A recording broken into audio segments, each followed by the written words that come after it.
Bom, pessoal, é, vamos para a segunda parte, então, da aulinha de poder, Estado e democracia.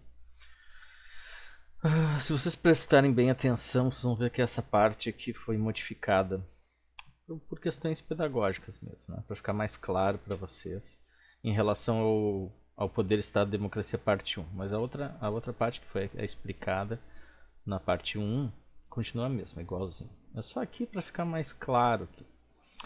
Bom, então, nós falamos então de poder, né, de conceito de poder em Weber, conceito de Estado em Weber, alguns conceitos de política, a dominação, os três tipos ideais de dominação: dominação legal, tradicional, carismática, e também sobre o poder que é diferente do poder de Estado, né, o poder que circula na sociedade através dos discursos, que é o poder em Michel Foucault, né? Ele conceitou, ele criou esse conceito. Então o poder em Michel Foucault é através dos discursos como dispositivo de controle do comportamento das pessoas, né? Eu citei inclusive no outro vídeo, fiz um resuminho do livro dele, História da Sexualidade 1, Vontade de Saber, para vocês terem uma ideia, né, do tipo de trabalho que ele faz. Mas como eu falei antes, precisaria de umas 3, 4 aulas aí para a gente estudar Michel Foucault, né? Pelo menos introduzir ele. Bom, para essa segunda parte, então, a gente vai falar sobre os tipos de estados modernos, né? A gente já tem o conceito de estado, então, né? Que é essa instância de legitimidade e institucionalização do poder político, né? A gente tem, como eu falei antes, a gente tem então as forças armadas, a gente tem a administração pública e burocrática, né? Então isso são dois dos itens que formam, que constituem o Estado, né? Bom, o que a gente pode falar? Bom, é uma organização política, então, né? Composta por uma série de instituições, onde a economia é importantíssima, né? Porque na administração pública e burocrática, a ideia é administrar os recursos econômicos, porque eles são escassos, né? O princípio do Estado é isso, é administrar os recursos públicos, porque eles são escassos, então, em teoria, não daria para dividir com todos, né? Bom, a gente sabe que não é bem assim, mas isso é teórico. Bom, então, a gente começa pelo Estado absolutista, onde não há democracia ainda. O Estado absolutista se constituiu a partir da queda do modelo feudal, né? Onde a burguesia se aliou aos reis para poder negociar, né, ter garantias para os seus negócios. Em troca, a burguesia tinha mais liberdade para negociar, para viajar, para a sua propriedade privada ser garantida, e os reis recebiam os impostos. Essa é a ideia. Bom, o Estado absolutista ele durou um tempo, mas vocês sabem, um dos ícones da luta contra o Estado absolutista é a Revolução Francesa, em que os burgueses já entendiam que o rei absolutista arrecadava muito, diminuindo o lucro da burguesia. E também arrecadava demais e a miséria se estabelecia também para toda a população. Só que isso afetava também os negócios da burguesia. Então a Revolução Francesa foi essa revolta contra esse excesso do Estado. Bom, no Estado absolutista não tinha leis, né? Era a vontade do rei. Bom, então começa aí essa reação da burguesia, porque acha que, e realmente acontecia, que os reis recebiam demais sem uma contrapartida. E aí começa a formar o Estado liberal. Que aí seus pressupostos são o livre mercado, ou seja, livre mercado é isso, né? É comercializar com quem quiser, sem o Estado interferir. As liberdades individuais, né? Pressupostos do liberalismo, e a garantia da propriedade privada, né? A propriedade privada na verdade é o que a gente viu lá em Marx, né? É o que dá força para a acumulação privada da burguesia, né? A propriedade, então tu pode te apropriar dos meios de produção privadamente, a gente viu em Marx, né? E pagar salários. Essa é a maneira do liberalismo.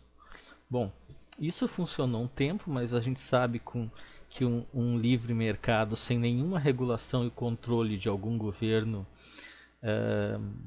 já a gente viu historicamente que dá problema, né? A crise de 29 é um exemplo, que foi a queda do liberalismo. Por quê? Queda em termos, né? Eles viram que sem regulação não dava. Por quê? Bom, o governo então não regulava o mercado, as pessoas investiam como queriam em ações, as empresas produziam bastante, mas não repassavam para os salários dos empregados. Então chegou um ponto que a economia quebrou, porque produzia-se demais e com os baixos salários não se consumia o suficiente. Em 24 de outubro de 1929, as pessoas venderam 12 milhões de ações, né, e as empresas quebraram. Né, a Bolsa de Nova York quebrou. Então, depois disso, teve a guerra, né? Segunda Guerra Mundial, e pós-guerra, então, começou a se estabelecer o estado de bem-estar social, que foi uma reação, né, dentro do próprio capitalismo, enxergando que o livre mercado não era possível sem uma regulação da economia pelo Estado. Então, o Estado regulava as empresas, né, colocava regras para as empresas funcionarem. Nos ciclos de negócios, ela garantia o pleno emprego, garantia os salários, né? Se criou uma série de proteção social para os trabalhadores, né? É o estado de bem-estar social. Falei para vocês numa aula anterior aí sobre o trabalho, sobre a tríade, né? Empresários, governo e trabalhadores, né? Onde todo mundo ganhava, né? Ganha-ganha. Mas isso durou um tempo também, porque logo veio uma crise de superprodução também, porque isso era feito nos países centrais, na Europa e nos Estados Unidos, muito forte nos países nórdicos, né? Mas também na Europa, né? Na França, na Inglaterra, e acabou que outra crise então de superprodução e também de acumulação. Por quê? Porque começou a ocorrer, né, com essa crise os mercados já tinham consumido o que era para consumir, e aí não se vendia mais. Então a inflação começou a aparecer e também a estagnação da economia. No final da guerra, que se estabeleceu o estado de bem-estar social, houve um acordo de repasse para o mundo do trabalho, uma faixa bem boa, né, de capital, para equilibrar com a elite capitalista. Porém, com a estagnação do mercado, essa porcentagem começou a ser vista como muito diminuta, muito pouco, né? Então precisava procurar novos mercados. Então nasce a ideia de Estado. Bom, a ideia de Estado neoliberal já existia, né? Antes de 1930, mas começa a se estabelecer o Estado neoliberal ou Estado mínimo. Então esse Estado neoliberal, toda a organização política do Estado, né, ela deve criar condições para o modelo econômico neoliberal, que é esse modelo que propõe, então, novamente agora a desregulamentação da economia. Então, o governo não deveria se meter entre aspas, né? Ele não deveria criar barreiras para o fluxo dos capitais, né? Tarifas alfandegárias, essas coisas, né? Não deveria criar leis protecionistas com as empresas nacionais ou com as próprias empresas geridas pelo governo. Deveria mesmo se afastar da economia, porque a gente sabe que todos os governos do mundo, a maioria deles tem, inclusive os Estados Unidos, eles protegem as suas indústrias, inclusive em áreas estratégicas como energia, indústrias de base, metalúrgica, né? Mas aqui a receitinha é que não houvesse isso. Claro que essa receita é dada pelos Estados Unidos, né, para os outros países. Também nessa questão do Estado criar as condições para o modelo econômico neoliberal, a flexibilização das leis trabalhistas. Bom, se a gente vai procurar novos mercados para vender, sair dos países centrais, essa ideia das empresas circularem por todos os países, que não tenha leis trabalhistas para que o lucro seja maior. Porque o lucro estagnou aqui, né? E o objetivo do capitalismo é ter lucro, certo? Então não pode estagnar. Isso tudo apoiado por alta tecnologia informacional, né?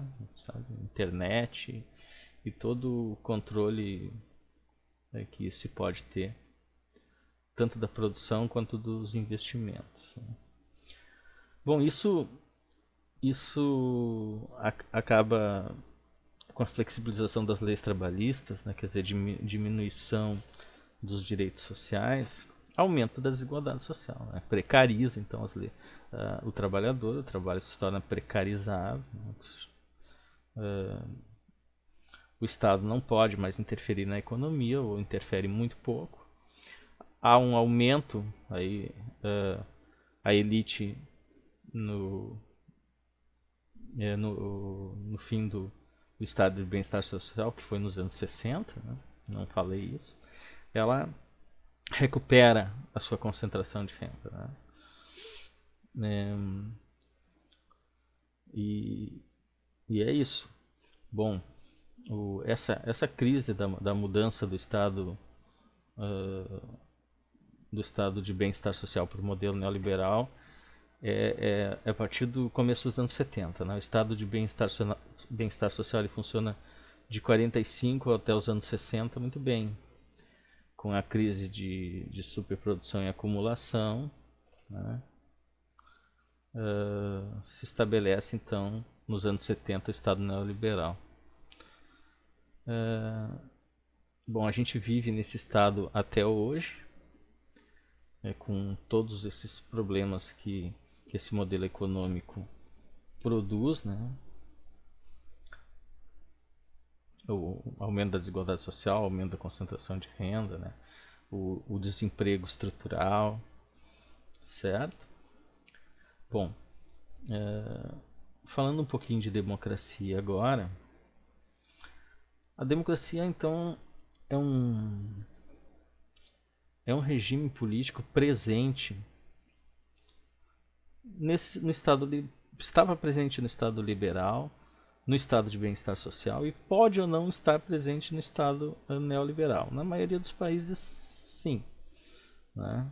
Mas o estado neoliberal já funcionou em muitas ditaduras, né? Esse modelo econômico, né, que o estado acaba internalizando, né? Acaba tendo o estado acaba criando as condições para o modelo econômico funcionar. Não adianta, né? na administração pública dos recursos que são raros, o sistema capitalista acaba criando estados, né, modelos de estado, né, organizações políticas conforme as lógicas econômicas de cada período. Então, esse regime político que a gente sabe vem lá desde Rousseau, ele pressupõe a vontade geral, né, da população. Há muitos críticos, né, que dizem que a democracia liberal ou neoliberal é uma farsa, porque a vontade geral não é cumprida. É a vontade de grupos específicos burgueses, né, que acabam a sua vontade acaba sendo, né, a vontade do poder econômico, né, que acaba sendo mais respeitada. Bom, mas as características da democracia são então a separação entre o público e o privado. Bom, lá no absolutismo a gente vê que o rei é o Estado é o rei, então não há separação entre o público e o privado, mas nos outros tipos de Estado, sim. A divisão dos poderes, então na administração pública nós temos o poder executivo, legislativo e judiciário, que é a ideia de não ter concentração máxima dos poderes. Os três poderes devem ter teoricamente pelo menos poderes equivalentes. E há um sistema eleitoral onde os países tenderam a um sufrágio universal, né? Que é todo mundo poder votar, na prática, assim. Desde analfabetos, não importa a cor, não importa, sendo cidadão daquele país, tu pode votar, não importa o gênero também. Né? Essa foi uma tendência, isso foi conquistado, não foi de uma hora para outra. Inicialmente era só o sufrágio censitário, que era por renda e propriedade, né? Quem tinha determinado patamar de renda e propriedade poderia votar, os outros não. Outros cidadãos não. Bom, então pessoal, seria isso por enquanto. A gente vai ter uma outra aula de democracia com muito mais detalhes, tá? Abraço a todos.